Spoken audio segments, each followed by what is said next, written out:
That's why he will be on duty. Sometimes we used to say that, Sir Henry sir, give a break. He doesn't give. If he just, that's what, knock, he will be there. He is heading 4 divisions. I just request him to introduce and speak and introduce his division in charges. Please.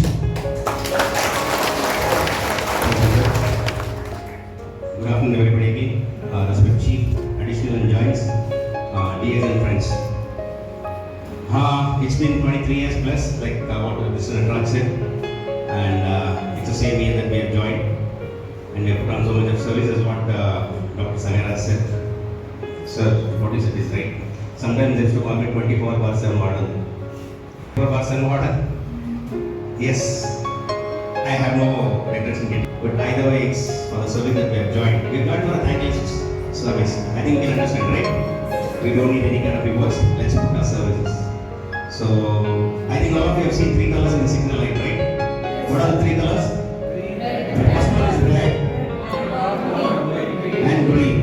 And the red is for? Stop. And the amber is for get ready. Be prepared. And the green is for? Go. And what's the red for?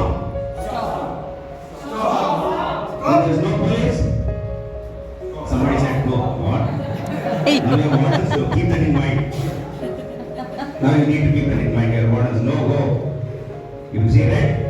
Stop. Because you are also an officer now. Future ones are elected.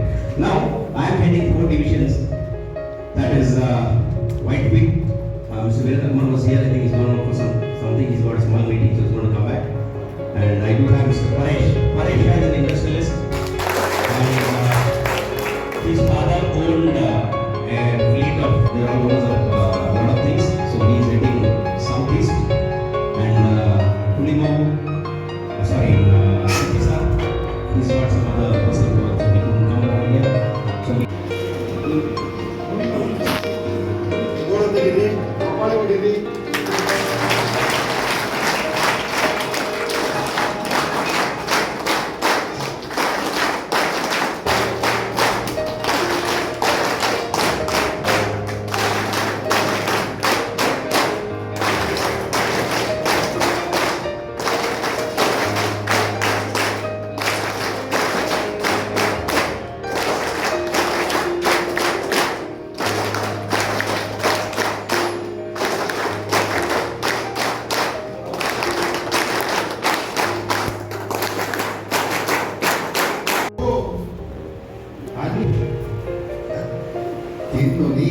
ಇದಲಿದ್ದನೀತ ಮಿಕ್ಕೂಟ ಜೀರ್ಣವಾಗದ ಋಣಶೇಷ.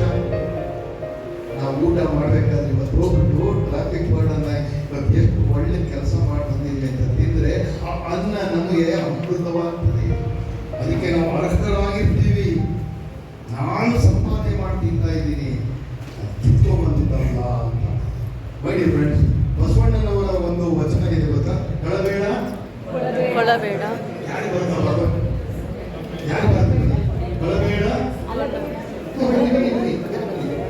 ಬನ್ರಿ ಬನ್ರಿ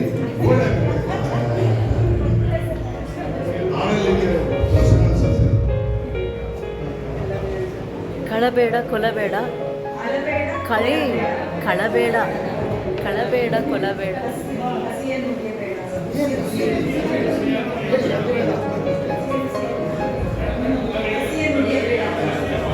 ಹುಸಿಯ ನುಡಿಯಲು ಬೇಡ, ಅನ್ಯರಿಗೆ ಅಸಹ್ಯ ಪಡಬೇಡ.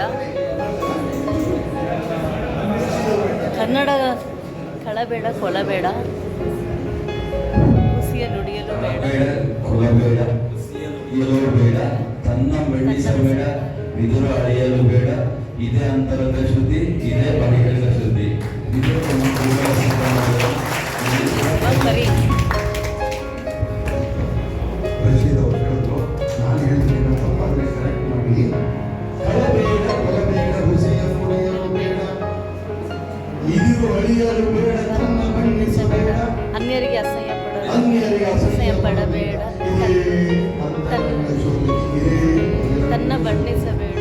ಇದಕ್ಕೂ ಪರಕ್ಕೂ ಒಪ್ಪಿಗೆಯಾಗುವ ಈ ವಚನವನ್ನ ನಾವು traffic warden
ಅಸಹ್ಯ ಪಡಬೇಡ.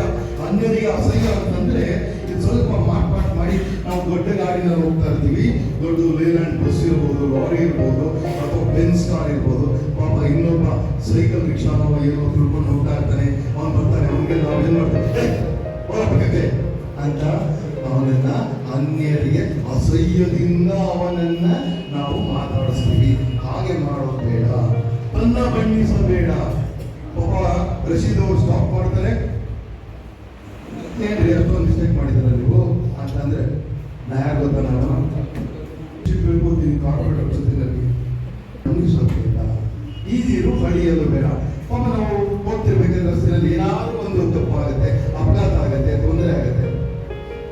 ಏನಪ್ಪ ನೀನು ಬುದ್ಧಿ ಬನ್ನಿಂಗ್ ಮಾಡೋದಕ್ಕಂಗೇನ ವಂಶ ಎಲ್ಲ ಬಿಡ್ತಾರೆ. ಹಾಗೆಲ್ಲ ನಾವು ಇದು ಕಳಿಯಲು ಬಾರದು. ಕೆಟ್ಟ ಮಾತುಗಳನ್ನು ಹೇಳುತ್ತಾ ಅವನನ್ನ ಕುಚ್ಚನನ್ನಾಗಿ ಮಾಡುವುದಾಗಲಿ ಅಥವಾ ಅವನನ್ನ ಏನು ನಾಳೆಯಿಂದ ಅವನ ರಸ್ತೆ ಮೇಲೆ ಬರುವ ಒಂದು ಪ್ರಯತ್ನ ಮಾಡದೇ ಇರೋ ತರ ನಾವು ನೋಡಬೇಕು. ಆತರ ಕೆಟ್ಟ ಮಾತುಗಳನ್ನು ಆಡಬಾರ್ದು ಅಲ್ವಾ? ಇದು ಕಲಿಯಲು ಬೇಡ. ಇದೇ ಅಂತರಂಗ ಶುದ್ಧಿ. ಇದನ್ನು ನಾವು ಪಾಲಿಸಿದ್ರೆ ರಸ್ತೆಯಲ್ಲಿ ನಾವು ಸುರಕ್ಷಿತವಾಗಿರ್ತೇವೆ. ಹಾಗೆಯೇ ರಸ್ತೆ ಬಳಸುವ ಇತರರು ಕೂಡ ಚೆನ್ನಾಗಿರ್ತಾರೆ, ಸುರಕ್ಷಿತವಾಗಿರ್ತಾರೆ. ಅದಕ್ಕೆ ಇದೇ ಬಹಿರಂಗ ಶುದ್ಧಿ, ಇದರ ಅಂತರಂಗ ಶುದ್ಧಿ. ಇದಕ್ಕೂ ಬರಕ್ಕೂ ಒಪ್ಪಿಗೆ ಈ ವಚನವನ್ನ ಟ್ರಾಫಿಕ್ ಮಾಡಲು ಇದನ್ನ ಅವರು ಜ್ಞಾಪಕ ಇಟ್ಟರೆ ಮನನ ಮಾಡಿಕೊಂಡ್ರೆ ಬಹುಶಃ ಸಂಸ್ಥೆಯ ಏನಿದೆ ಏನಿದೆ ರೋಡ್ ಸೇಫ್ಟಿ ನಮ್ಮ ನೋಡಿ, ನಮಗೆ ಸೀನಿಯರ್ಸ್ ಇರ್ತಾರಲ್ಲ, ಅವರಿಂದಲೇ ಸ್ವಲ್ಪ ಸೊಳ್ಳೆ ಹೇಳ್ತಾರ, ಆಗಾಗ ಕಚ್ಚುತ್ತಾ ಇರುತ್ತಾರೆ. ಸಮಯದ ಭಾವವನ್ನ, ಸಮಯದ ಮಿತಿಯನ್ನ ನಮಗೆ ಸ್ಥಾಪಿಸುತ್ತಾ ಇರುತ್ತಾರೆ. ಹೀಗೆಲ್ಲ ಆಗಬಾರದು. ಇದು ಒಂದು ಸಮಯ ಮರ್ಯಾದೆಯನ್ನು ಕಾಪಾಡುವಂತೆ ನಮ್ಮ ವರ್ತನೆಗಳು, ನಮ್ಮ ಪ್ರಕ್ರಿಯೆಗಳು ಇರಬೇಕು. ನಾವು ಸಹ ಇಲ್ಲಿ ಏನಾದರೂ ಹೊಸದನ್ನು ಕಲಿಯಲಿಕ್ಕೆ ಸಾಧ್ಯವೇ ಎಂಬುದನ್ನು ಶೋಧನೆ ಮಾಡುತ್ತಾ ಇರಬೇಕು. ಎಕ್ಸ್ಪೆರಿಮೆಂಟ್ಗಳನ್ನು ಮಾಡ್ತಾ ಇರಬೇಕು. ನಾನು ಪ್ರತಿ ಕ್ಲಾಸ್ಗೂ ಕೂತಿದ್ದೀನಲ್ಲ, ನಾನು ಕೂತ್ಕೊಳ್ಳೋ ಅವಶ್ಯಕತೆ ಇಲ್ಲ. ಯಾಕೆ ಕೂತಿದ್ದೆ? ರಿಪಿಟೇಷನ್ ಅಲ್ವಾ? ಹಾಗೆ ನೀವೆಲ್ಲ ದೊಡ್ಡ ವಿದ್ವಾಂಸರಿರಬಹುದು. ನಿಮ್ಮ ವಿದ್ವಾಂಸವನ್ನ ನಾವು ಪ್ರಶ್ನೆ